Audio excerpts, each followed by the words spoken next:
My name is Quentin. I'm the COO of ShipperHQ. We are a Magento BigCommerce Shopify partner. We power the cart and checkout. One of the things that we're looking to do is do a roundtable discussion with some of our merchants that are going through some really fun things and partners that are helping propel that growth. Yeah, so hi, I'm Sarah from Sarah Willcocks from Screen Pages. I'm the owner and CEO of Screen Pages. We're a professional Magento solution partner and a full service digital agency based in the UK. And I'm Jason Stewart, so I'm e-commerce and digital manager for Russel. So we are the UK's largest online and mail order butcher, and looking forward to having a conversation with you guys today. Absolutely. Thank you guys very much. So a couple weeks ago, I guess it was longer ago than that, Sarah and I had a conversation where we did their webinar with Screen Pages, and we talked about a mutual customer of ours, and we kind of beat around the bush and told parts of this story. And then we realized that, hey, why don't we just bring Jason on and let's talk to him and let's kind of have a discussion to talk about, you know, what we're doing and what's going on. I know COVID kind of seems like a distant memory to some people, or kind of the chaos of it, but we're all still kind of living with that. So I kind of want to just open it up to you, Jason, and trying to, you know, rewind your mind back to March. I'm curious to know, you know, what was the first thing you noticed when things were different on your website? I think from our side, obviously we had some degree of warning to an extent that this was going to happen, and you know, as very high quality frozen food business direct to door across the UK, we anticipated that there would be quite a significant surge in interest in our services. I think it's probably fair to say that we didn't anticipate quite the level of interest that we would get. Yeah, I mean, in terms of to give you some idea from how we noticed was clearly our analytics were showing us that there was far more users visiting the online sites and you know, our various services, even over the phones, quite quickly as soon as the parliamentary announcements went out about. So, you know, even very early doors, you're looking at hundreds upon hundreds of % growth in online users. And I think one of the days we'd seen over 1,000% growth versus the previous year in users. But typically you were looking at anywhere between 4 and 5 extra users coming to the website, wow. to buy more than what they usually would, at almost with price maybe a secondary concern, where before price would have obviously been one of the big drivers to get people in, and obviously in terms of their purchasing behaviors. So many more people buying many more products with price as a secondary concern, and you know, that was almost mid-March we were seeing that, and you know, it continued for weeks upon weeks, and it's still continuing now, not to the same extent, but you know, it's a whole kind of new world of e-commerce and customers and the like. So yeah.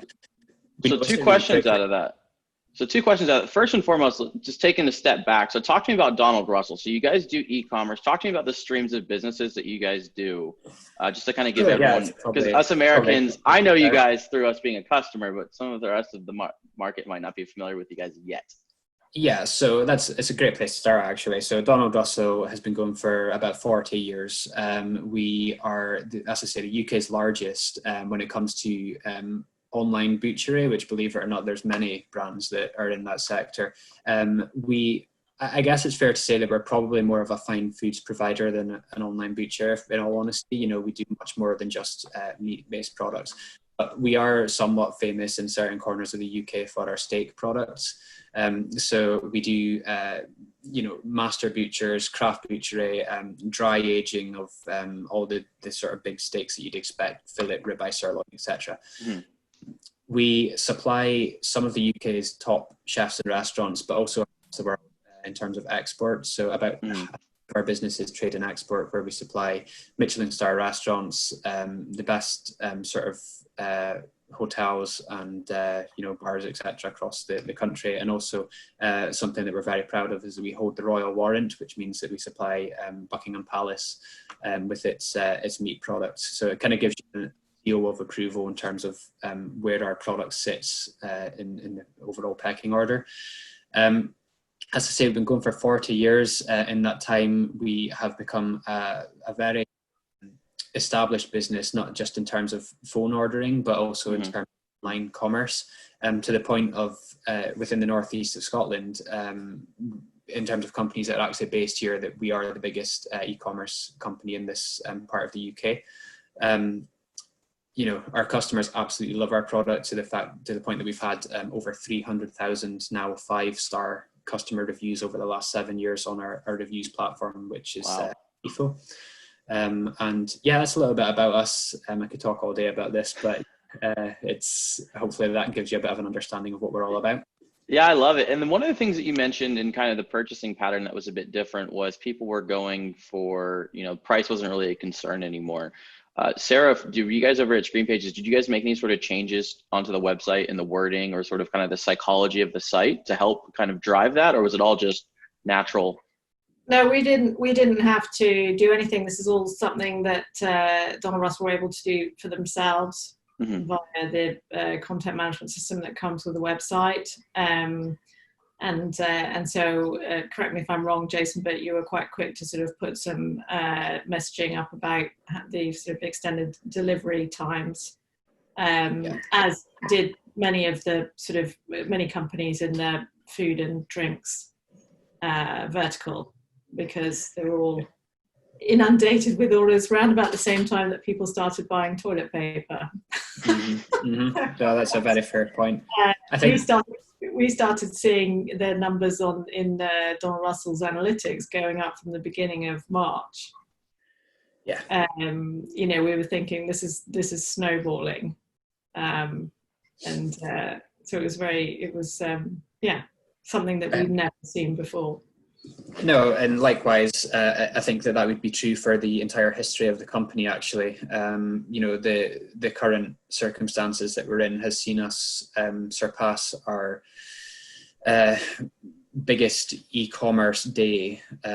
I think last time I looked, it was a total of 19 times in the past few months. And that record was held since December 2012, where December is obviously usually a very big month for us because we don't just sell steaks. We sell free range sort of premium turkeys and Christmas hampers and things like that. And, our customers that come in buying steak products, they turn to us again at Christmas time because they know that our product is that high quality. And at that time of year, quality is absolutely king because it's your one day of the year that you have to have a fantastic meal, and we're there to supply that service. The points about the what we did in response to the COVID situation is, of course, like every other brand, we had emails that we sent out to our customer, plain text with everything that we're doing as a company to protect our staff and make sure that we're being, hygienic and safe with the products and the production, ramping up our operation, but also setting expectations about delivery availability and the fact that we are, relatively speaking, compared to some of the major supermarkets, for example, we are a small company, and we've had to massively upweight recruitment to get basically the operation right to fulfill these orders and get the product out to the people that need it in a very reasonable time period. In I say worst case scenario, but at the time where it was at its peak, we were at about a sort of 3-week delivery time period. Now we've managed to recover that down to deliveries within this week, is the message that we're going out at the moment. That's awesome. Yeah, and bear in mind before this, of course, we were able to provide delivery from the northeast of Scotland to as far south as London and beyond next day. During the week. So, that's kind of shown you, to go from that to a 3-week lead time shows you the kind of challenges that we've come up against with this. So that's an interesting point. So before this, February, you could get it there next day. COVID kicks off 3 weeks. Now we're in June. We got it down to the same week. One of the things I thought was interesting is how did you guys, obviously I know there's a shipping tool that helps, show the dates and things like that, but how did you keep customers engaged on the website? Sarah mentioned the queuing thing that I think is still so cool that you guys put that in place. So Sarah, I'd be interested to hear about some of the stuff that you guys put in place to keep the customers on the site engaged and let them know, hey, this is coming. Well, you didn't have a queuing system, did you, Jason? No, we you had more informational content about how your delivery will go into the queue to be delivered, but the fulfillment will be greater. Correct me if I'm wrong. No, that's correct. We basically, we were very, as a company, we are very honest, not just in terms of being direct with our customers, but also all the way down to where the meats are sourced from, and our sustainability policies and all that type of thing. So we as a company, as I said, we are very honest, and we were straight to the point and said, you will wait longer for your delivery if you want to. We even turned it, from a marketing perspective, we sort of turned it in our favor a little bit by saying that if you are going to order, make sure that you plan ahead and order maybe a little bit more than you might usually do, because in terms of we don't know what the delivery slots are going to be next time you place an order. So of course you could say that is being a bit commercially minded and trying to drive extra revenue out of the same customer. But if you flip that on its head, you can say that we're actually being helpful to the customer, and that we're just stock the freezer. Yeah, absolutely. And we're not the only brand to have done that. There was lots and lots of that kind of marketing going around. And, the way that we look at it is that we're providing a service to these people.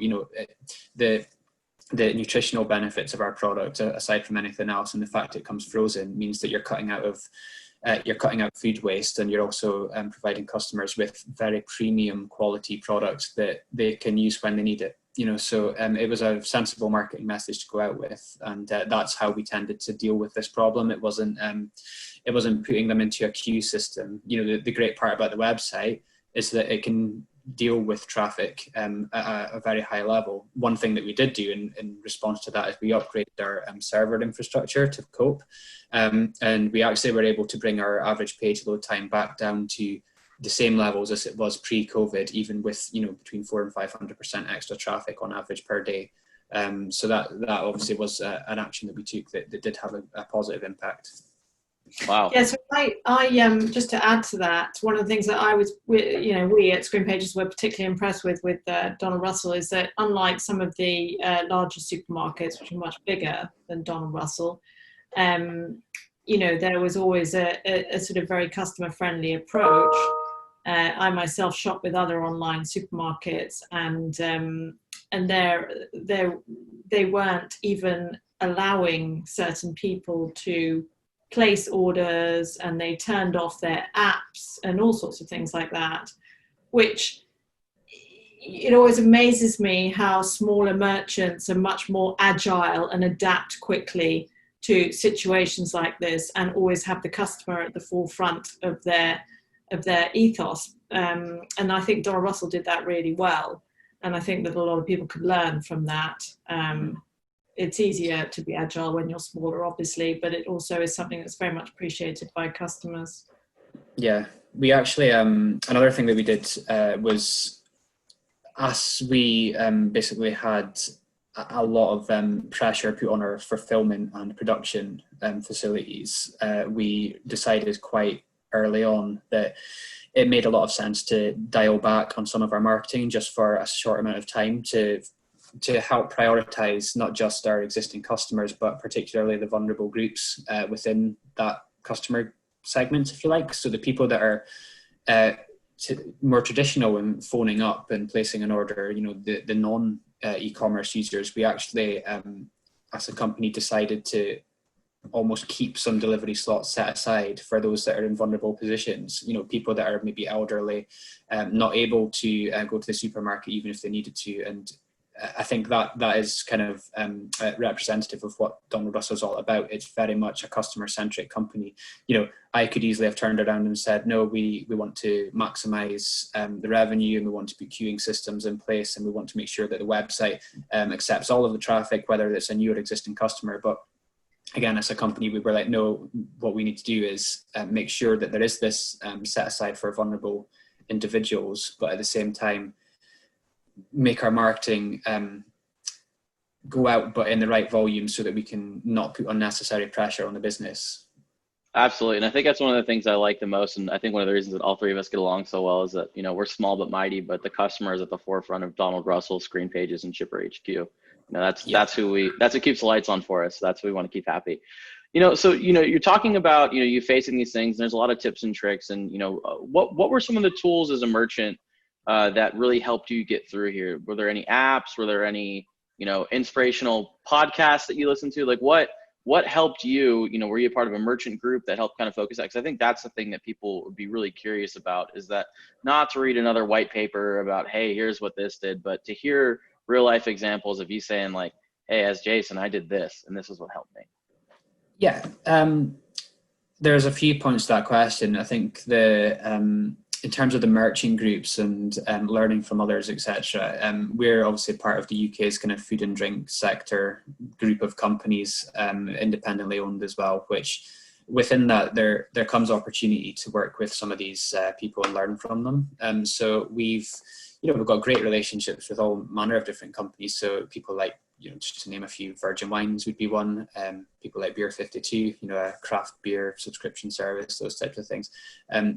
We've spoken to some of these people about kind of what they're doing and taking some inspiration. And even if we were to use the Virgin Wines example, we actually used the opportunity to do some acquisition activity, so shared partner acquisition activity on both sides. Because clearly, if there's a time where people are going to be looking at buying cases of wine or boxes of meat, it's mutual time where they're locked down and they want the best quality delivered to their door. So one particular example of that, as to say, is we did an email swap inclusion with Virgin Wines, which worked fantastically well for us on both sides actually. And we didn't do it at the peak of COVID, but it was as we were coming out of the peak, and there was still significant interest on both sides. And that's customers that have been exposed to our brand that are interested in premium quality wines, where on our side, of course, they're customers that are interested in the best quality steaks and meat products, of course, will be exposed to our brand. So we did take that opportunity to learn from these other companies. One thing that obviously, I guess you really know, but tying into my background, is I spent 10 years working in the travel sector before. Okay. And travel was obviously something that was hugely impacted by the pandemic, where nobody can travel anywhere. There's no air travel or any tourism going on whatsoever. So we've taken the opportunity to work on a local level with the likes of Visit Aberdeenshire, which is our local DMO, destination marketing organisation. But we've also started work with some brands that we probably would have never worked with before, because they would have been focused on selling travel. So one example would be Travel Zoo, which is obviously a worldwide brand. And we had some good success working with them. They were looking for an offer to give to their customers in light of not being able to offer them any travel. And of course, we're able to step in and say, well, here's a fantastic offer for people that we have historically probably not looked our way. And that's worked on both sides, not just for us, but for them too. That's been. I think it's one of the things that we've noticed is that, that certain merchants, including Donald Russell, have, like I said before, been incredibly agile and sort of ways that they can keep customers happy in the absence of the normal service. So like Jason was saying, if you're offering travel products and you can't, then offer your customers something else. And we've noticed quite a few travel companies doing that, sending out offers or vouchers for wine memberships and things like that. So it's all about customer retention, and I think that often when you're in that kind of crisis mode where you're just thinking about fulfilling the orders, keeping the business going, it's easy to forget that. And I think that one of the great things about Donald Russell is that the focus is still on making sure that the existing customers are happy and will come back and get an excellent service. And I think a lot of other merchants can learn a lot from that, especially those that have sort of suddenly popped up overnight. And this is a new to them. There's a whole science to it that takes years to master. Yeah, and I think in reality, you'll never master it. Is the other thing. There's always there's a lot of science in it, but there's kind of a lot of alchemy, if you like. You're never quite sure how it's going to go. And it's all about testing and optimization and making sure that, you get your landing page or your website or whatever that a little bit better over time, because that's where you're going to make the big gains with that overall online experience. There's no right or wrong. There's best practice, of course, but you're just never sure how a customer's going to react a lot of the time, especially in light of a pandemic or something like that, where it's just a complete free for all in some cases. And I didn't ask you to, this is a new question, but have you seen any sort of trends in repeat purchasers of people that purchased for the first time between, let's say, March and May? Have you already seen these people that kind of their first introduction with Donald Russell, have they already ordered again, or? Yeah, I guess probably the answer to that is at this stage we don't really know. I figured it's a bit early to get real kind of LTV analysis on any of these new people that have come in. One thing that we do know is there are a lot of new people that have come in, and it's now our sure that we provide them with excellent quality content that gets them in for that second purchase. And the thing, the quality of our product is unsurpassed, really. The reviews that we have tell that story, and we need to get these customers coming in to sample more of the range, and as I say, making that second purchase and becoming valuable long-term customers, and not just a customer that's come in to buy one thing in light of a worldwide pandemic. What we see as a big opportunity, of course, is, as I said to you earlier, we provide fantastic quality Christmas products, and I'm sure Christmas this year things will be hopefully a bit back to normal, and families will gather and there will be meals on the table and the likes. We are in a fantastic position to provide that service to all of these new customers that probably would have shopped at a supermarket before to buy their turkeys and their Brussels sprouts and their pigskin blankets and all that type of thing. So we really do see that as an opportunity to get the people that have come in during COVID season into sort of, long-term customer sampling the wider range. Absolutely. And I'm curious, Sarah, have you seen, so, COVID stretched us, we went to our peak. I kind of think that we're tailing off. Have you seen any trends and things that businesses are now that they've kind of coped with the traffic? Like Jason's got his servers up, they're dealing with that. Have you seen any trends and things that people can point out and say, hey, the personalization needs to be better, or anything like that? Yeah, so there are two main trends. One is that we're noticing, well, there are several main trends, but from a sort of overall point of view, so if you take any sort of direct consumer or business to consumer website, because B2B is slightly differently, we've noticed that traffic on mobile has increased yet again. So even more mobile visitors. I don't know why that is, because everybody's presumably working from home, but there just seems to be an upsurge in mobile traffic, even in a scenario where there's been less demand for the product. So especially in verticals like clothing, people haven't been buying so much clothing. So you've seen a decrease in sort of purchasing there, which is totally normal. But the sort of trend towards mobile first has continued, and the other trend that we've been seeing is that there's a tendency to focus more on customer retention now rather than customer acquisition, because the market has suddenly been flooded with a bunch of companies who had their entire revenue taken away.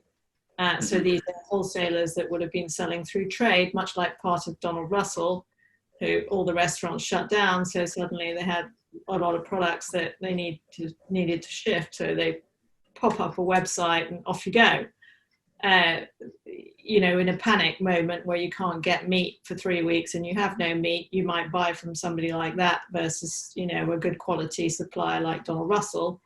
But that's a one-off thing that's likely to happen. So customer retention is very important, I think. And so we've seen a lot of increase in email marketing from our clients and other ways of sort of just, keeping their customers informed and happy, so they don't end up jumping ship.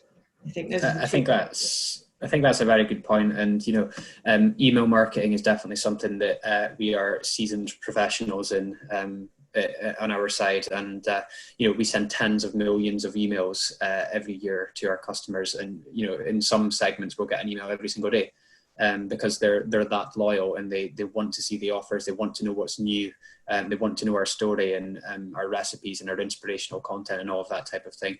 And it's not just about selling to the retention customers or the brand new acquisition customers in the base. It's about making sure that once they're in there, that they have that amazing content experience where they understand not just what we sell, but what to do with it, and how to, one thing that we've noticed working with our SEO partner in terms of trends is that the trend for people looking for inspirational content such as recipes and how to cook things has massively skyrocketed, as you'd expect when everyone's based at home. So we've taken that opportunity and we've completely revamped our recipe section. All of our recipes on our website are now fully optimized, and we've added some new ones, and we've called them out in our marketing, because all these people buying more product than they've ever bought before and coming in for the first time, we want them to cook it and eat it so that they can buy more. This is from a business perspective, this is why that makes sense. So you're absolutely right in terms of the retention, but not only that, it has to be content that actually resonates with the user and not just sell all the time. But I think that, just to add to that, I think that a really important part of that retention is meeting your commitments to those customers. So if you are persuading them to stay loyal and wait for their deliveries where previously they wouldn't have had to wait, if you say it's going to be on Sunday 3 weeks from now, it absolutely has to arrive on Sunday 3 weeks from now. And it's no good turning around to them and saying, "Oops, sorry, I took that order from you, but I haven't got the stock, or I can't deliver it." And something that the screen pages actually helped us with, and it was a very minor change, and it's something that we probably should have had on the website before, but there just wasn't so much of a burning need for it. It's in the My Account section on our website where the customer logs in. We added a new field that was your delivery date, like when you've actually chosen for the item to be delivered and when it will be delivered. And of course, with our various couriers that we work with, we've got fantastic relationships, and 99% of the time it is delivered on that day that the customer's expecting it. But because we've gone from a situation of being next day delivery anywhere in the UK to, in worst case scenario, 3 weeks out, the customer will often forget that when that's actually coming. And there was lots and lots of queries coming in, not just online, but through the contact center over the phone, where I think at the worst time we were looking at 60% of all inbound phone calls were in relation to existing web orders, asking, what products have I ordered, what date is it coming, etc. And just that minor change, which is just adding a data field onto the My Account, actually eliminated a lot of those phone calls, because they knew they could log in, they could see when the delivery is actually on its way. Yes. It's little like that help, Yeah, so you have to have the right software in place to be able to do that sort of thing and have that level of automation and be that nimble and be able to administer your delivery dates and communicate with the customers and so on, because you're quite right. Otherwise, you end up with it being inundated with customer service calls. Mm-hmm. Because people do want to know. I think in terms of the interface with ShipperHQ, one of the things a few things that we've done actually during the pandemic that we probably wouldn't have done before, is we've opened up new delivery dates based on the fact that we've recruited so much more people within our fulfillment centres and done some new deals with our courier partners. So we now offer basically 6 out of every 7 days delivery on the website, and we never had that before. We actually had different rules for example, Saturday deliveries that are no longer separated out from the main delivery table. Also, we used to offer AM deliveries, but because of the pressure that's on the couriers, that's no longer guaranteed. And even customers that were paying a surcharge for it, we'd prefer to take the hit on the surcharge and just offer them sometime that day than disappoint them by not being able to deliver it on an AM delivery. So, ShipperHQ has been a great tool to help us with that, because actually, it's got all the rules and everything built into it, and even down to in Scotland we have remote areas like within the Highlands, etc., that's very difficult for a courier to get to. So we need to have very bespoke rules for those people, so that it's not just a case of everyone gets offered the same delivery table and then of course you disappoint the people in remote areas. Like, we still need to be able to offer that to the customer, but with the right rules in place, and ShipperHQ is something that can help us with that. Appreciate the kind words there. Yeah, I'm gonna have to remember saving the order date into the order section that you said. I'm gonna have to save that in my tips the next time someone asks me a question about like, hey, how do we help with that? Because yeah, it's super powerful. Or not enough merchants do order tracking and information on where's my delivery and alerts or any of that. Not enough people do enough of that, I don't think. Yeah, especially if you're 3 weeks out in orders. Yeah, and we actually integrate with most of our couriers to that effect. So there's a data transfer that happens between our ERP system and the courier system. So that basically allows for things like text messages and emails to go out to the customers on the day that their delivery is due to arrive. And it'll, in some cases, it'll go down to the courier's actual name and where they're planning to leave the parcel and what our time slot that they're going to deliver to. And that's anywhere in the UK. I've obviously ordered personally on staff orders before, and I still get that same service where I know via text message and via email specifically when my order is coming and what the courier is going to do, even down to, as I say, the courier's name. So from a customer service perspective, again, that's something that we pride ourselves on. That's why our customers come back time and time again in some circumstances, because they know that they can rely on us to deliver what they need when they need it, even in the light of a pandemic. Awesome. So I have, just wrapping up here, I have a couple last questions. Jason, yours is twofold. Yours is kind of what's next for Donald Russel, and then what you wish you knew kind of at the beginning of all this that you know now. God, okay. I think what's next, I know Sarah, the team at Screen Pages and I have been speaking about, what we need to do with the website. I think, the last, if it's just on a digital perspective, the last few months, we've actually somehow been able to put quite a number of things live.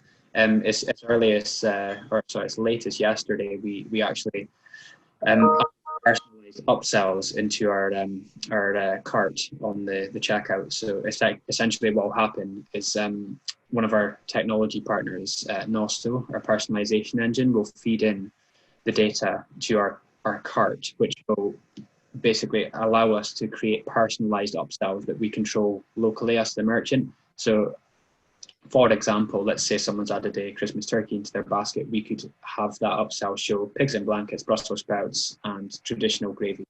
Where if they've added, like a steak, we might offer them peppercorn sauce, alpine fries, and mashed potatoes. And that is completely now within our camp, and we can control that. And in terms of increasing your AOV, of course, upsells is a proven way to make that work. And when they're further personalized, of course, it's even better for the customer as a customer experience. There's probably nothing worse than if they've added, 2 packets of minced steak that they then get offered 2 packets of minced steak as an upsell. Makes no sense. That is a really annoying thing. I hate when websites do that. If it's not a good suggestion, just don't tell me.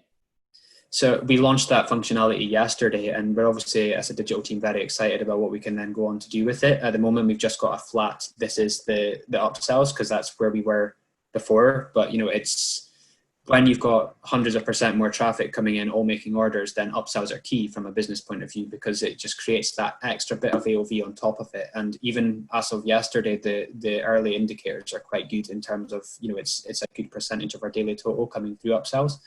The other thing that we added yesterday as well, which is something and Sarah will be aware of this, it's something I've been trying to do for many, many months, is within our categories.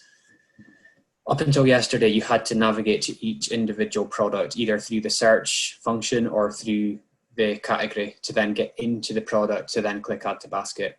Now, from a user's perspective, that's not ideal, because especially for a retention customer that's tried a lot of our products and they know exactly what they want, it just creates extra time, extra clicks where they don't need to do that if they know what products they want. So what we've done now is, and this sounds incredibly simple, but it's very powerful, is we've added add to basket buttons on all of our simple and configurable products within the category view. And it means that if someone wanted to buy, say, a mixed meat box, a packet of alpine fries and a box of mashed potatoes or something like that, they could add it all within a category and just go straight to checkout. And there's no messing around in and out of products, in and out of search function. So those types of things are things that, as I say, we have done now. In terms of what's next, for me, something that we've noticed, even with the server infrastructure upgrade, that we are still, in some circumstances, especially on our product page, our website does still load quite slowly. So we're looking at, for example, upgrading to the next version of Magento, which has inbuilt efficiencies for site speed, which is something we would have had to do anyway, but we're working with Screen Pages to make that happen fairly soon. We have been investigating the likes of progressive web apps and how efficient that can make your site render on a mobile device. And you said about mobile being a trend. I don't think that's going away anytime soon. So it's absolutely critical that the mobile experience is slick and very nice and quick for the end user. And as I say, we've been looking at the infrastructure as a whole in terms of what can we do to bring in, more proactive monitoring, CDNs, and various other bits like that that can increase the performance of the site. So that's just, there's loads of stuff that we're looking at, but that's a bit of a quick summary of where we are. And what's the one thing you wish you knew now that you didn't know before? This could be Russell related or just Jason life related. I think that, from a life-related perspective, I'm actually fortunate that I've been working in digital marketing my whole career, and I'm very set up to work from anywhere. So it's not been a problem working from home. In fact, I've probably become slightly more efficient, not having to find meeting rooms and queue for the coffee machine or whatever in the office. I think that from a business point of view, we would have probably liked to have known when the peak would have been so that we could have prepared our product a little bit more and obviously upweight our staffing potential. And that has been the biggest challenge, is definitely fulfilling the orders fast enough. We could have never probably planned for this, but I think that the agility that we've shown and the ability to get these orders away has probably been far more productive than some of our competitor brands and even some of the bigger brands that are out there in the UK. So we're very happy with how we've been able to adapt, but that's probably what we'd have liked to have known, although of course it would have never been possible. Absolutely. So Sarah, it sounds like you guys are about to be very busy working on some more stuff for Donald Russell, and it's really cool that you guys have such a strong partner that can work under the system while you guys are doing such exponential numbers. Sarah, what's next for you guys? And then what's the one thing you wish you knew now, personal and work related? Well, I think from a sort of business point of view, obviously we've had some merchants who've been inundated with demand, and then we've had other merchants who haven't been so lucky. So it would have been nice to have some forewarning of a bit more forewarning than what we had, to be able to advise those merchants so they could be better prepared. So I'm with Jason on that one, but I don't think anybody could have anticipated COVID-19. It's just one of those things that nobody was prepared for. From a personal point of view, I wish I'd sent my children to boarding school.